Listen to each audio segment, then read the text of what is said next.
Bryce, can you kind of walk us through that last shot that you made and then even those last few seconds on defense? So Coach had drew up a play for A to go baseline, and we knew with the type of defense they were playing that they would converge real hard, and that whoever got the first pass out, the one more would probably be open. So he A kicked it out to to 1K, and I knew it was time. I was down, I was in the stance, and I was ready to knock it down, and that's what I did.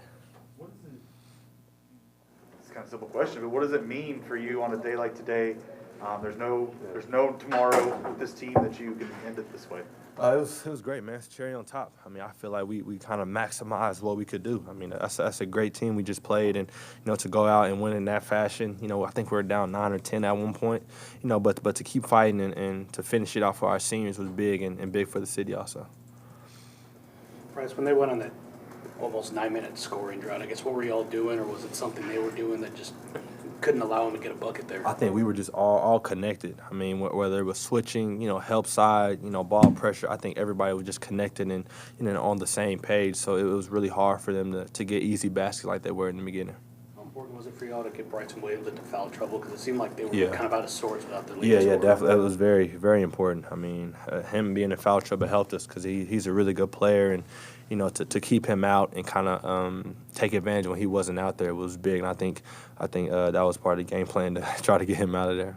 Early on, you had Rondell make a couple threes. He came in 26%. I guess how much of a performance was it from guys that just hadn't had big performances throughout the season? Yeah, it was great, man. I love to see my guy Dale, get going. I mean, I think he hit 3 straight threes or something like that. So and that's good. I mean, we need his confidence, going into next season. I mean, that's little stuff that matters. So I'm super happy that he was able to come out and have a really good game for us. Can you speak to that last sequence with about 19 seconds left, just what y'all were able to do to kind of not allow them to take a shot? Yeah, we were just kind of trying to suffocate them. I mean, we had put Moose on the ball, so it was really hard for them to get it in. Just trying to be solid, not to foul, and just to make him make a tough shot. And luckily, we were able to make him do that, and it didn't go in. Does Moose continue to just kind of amaze you? Yeah. It's a lot of stuff, man. It's ridiculous. I mean, to have that type of second bounce, to where he can miss the block and then hit the dude gets the ball, then he goes back up and he blocks it again. Just little stuff like that you honestly can't even teach. I mean, it's stuff that he's just gifted and talented with, and it's tough. I like it. What did you think of the game day environment today, just with the Texas Tech fans loud and then OSU fans, all of it? Yeah, great. It was a phenomenal environment, man. Shout out to our fans especially for coming out and supporting us on our last game on our home floor. It was big, and they definitely helped and played a huge part in our win.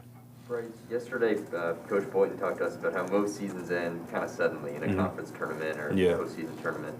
You knew today was coming. How did that feel different? And then how sweet was it walking in that locker room with a win and being at 500? Yeah, it was definitely sweet. I mean, because, you want to go out on top and you want to be able to maximize, what you can do.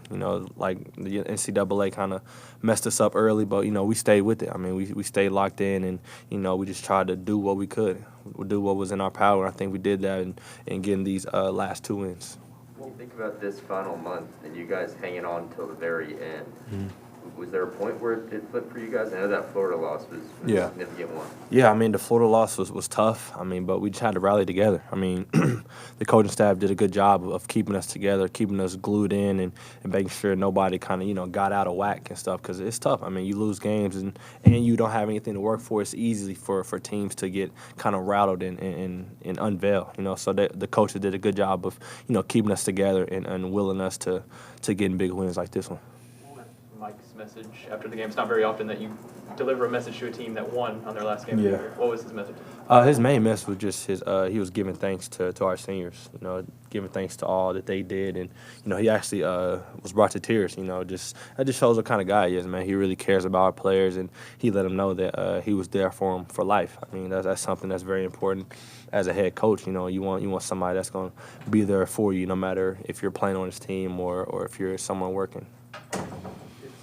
It's also, the season just ended, but when you look back on this, can you come up with words to describe how this season was, considering everything you guys went through? Yeah, it was really up and down. I mean, we had our ups, we had our downs, but I think at the end of the day, we stayed together, all the way to the end, and that's something, that people have to applaud us for, because we really didn't have to, because there's really nothing for us to play for. But we banded together and we stayed with it, and we finished out and we went out on top. How much was there nothing to play for on your minds? I mean, I think it was really on our minds there early, but then as we kind of get into practice and get into the flow of things, we talked about how we might as well just go out and play. We might as well go out and have fun, and winning is fun. So when we win, we have fun. I think that was the recipe for success for us. Bryce, will you watch the postseason? Yeah, I'll watch it. I'm a basketball fan, man. I'll watch it. It may be a little tough, but I'll definitely watch it. Will it be hard? Will it be harder than usual? Yeah, it definitely will, because I feel like we could have made some noise in the tournament, but like I said, that's out of our power. We just had to maximize what we could, and I'll just be on my couch watching. Isaac, what was that game like for you? Could be your last in Gallagher? I honestly felt like a regular game, to be honest. I think that's a good and bad thing at the same time. Good because, GIA is always rocking, always loud, so it wasn't nothing abnormal to have.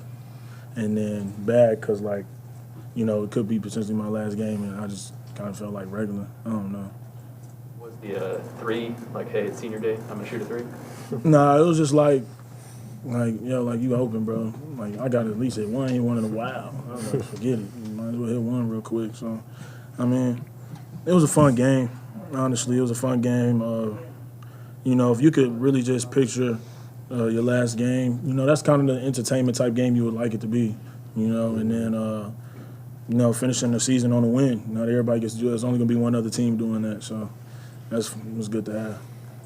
Isaac, what does it mean to salvage something for this program this year to finish out strong, given, what all has happened? It kind of gives the players a good starting point onto this next offseason coming in.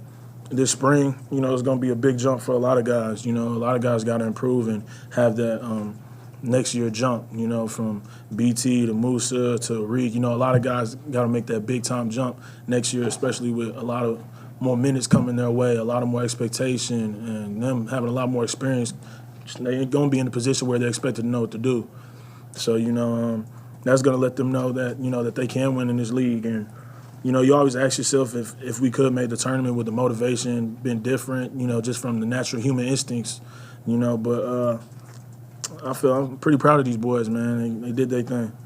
A lot of your teammates have credited you as being kind of the glue that's kept this group together. What do you think it was over the last month that had this team fighting until the very end this afternoon? No, man, you got to have some type of pride about yourselves, It's not only that, it's we just feel like I know, like I said last time, we got 10 losses in the Big 12. But other than the Tech loss at Tech, there's not any other of those 9 games that we shouldn't have won or was not decided by 1 or 2 possessions, you know what I mean? So we just feel personally, we one of the best teams in this league. Defensively, I think we are the best team in this league, and then offensively, whenever we focused into the right headspace and we're executing, it just looks like beautiful basketball. So. You told us that you're not sure on your decision yet. They released a video yesterday. You said all things must come to an end. Do you kind of know when you'd like to have that decision made by? I don't know, honestly. It could be tomorrow. It could be 2 months. I honestly don't know. Right now, I'm just trying to relax. Just see my family and just chill with my teammates for real. Honestly, have a good time with my teammates. So I'll deal with all that stuff when time to come. Isaac, same question I asked Bryce. Will you watch the postseason, and how will you feel about that if you do? Honestly, I'll probably just watch players that I know personally. But other than that, I don't really like just watching people play unless it's, NBA. I watch NBA basketball all day. I like watching NBA basketball, but when it comes to my peers, people my age and stuff in college, I don't know. I just don't like watching them. I don't, honestly. All right, so there'll always be a little bit of a what if to this season in your mind? Yeah, most definitely. There'll always be a what if. Just same thing for my sophomore year, the big what if. And, same thing for this year, there's a what if. But, that's life. That's life as you know it. And the sad part is you won't ever get to figure out what if. So you just got to move on, and that's what everybody's going to do. Kind of on a different note, how have the managers helped this team in ways that maybe fans don't understand? Man, they're tremendous. I mean, they really do all the stuff behind the scenes. I mean, especially for me, for a guy that likes to get in the gym a lot extra and doesn't want to chase rebounds. I mean, those guys come in clutch, and I'm super thankful for them. They make my life a lot easier to be able to just stand there and catch and shoot. I mean, so those guys are very important for us, and I'm super thankful. Isaac, if this is it for you, what do you take with you from Coach Boynton? Man, everything, honestly. I take a lot of things from him, but most importantly, I think I'll take his humility. He shows like you don't have to be a shark in this game to be successful. And it doesn't have to just be strictly business. A lot of places you go, it's strictly business, and it's all about the agenda of the coach. This kind of felt, well, me personally. Here, I feel as if Coach B is the agenda is the player. What's best for you at the same time best for this program.